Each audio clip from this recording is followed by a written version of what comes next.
জমিতে কোনো গাছকেই আপনারা অবহেলা করে ফেলে দেবেন না বা কেটে ফেলে নষ্ট করে দেবেন না। কারণ এই যে গাছটি দেখছেন অতি ছোট গাছ হলেও আবার এই গাছটি নুয়ে পড়েছে।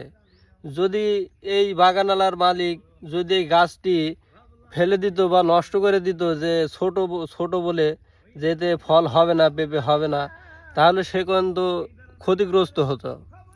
তো এই জন্য আপনারা এই ছোট গাছ বলে জমিতে যদি কোনো গাছ ছোট থাকে বা নুয়ে পড়ে, আপনারা সেই গাছগুলিকে ফেলে দিবেন না বা নষ্ট করে কেটে ফেলবেন না।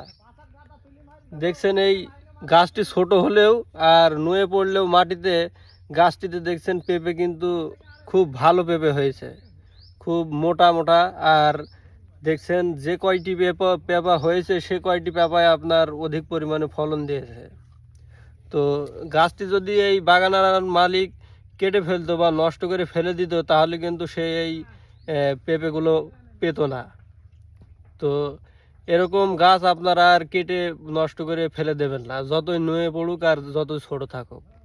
এই অবস্থাতে আপনারা যত্ন করবেন, আশা করি এই বাগানওয়ালার মালিকের মতো আপনারা এই অধিক পরিমাণে এরকম পেঁপে ফলন আপনারাও পাবেন।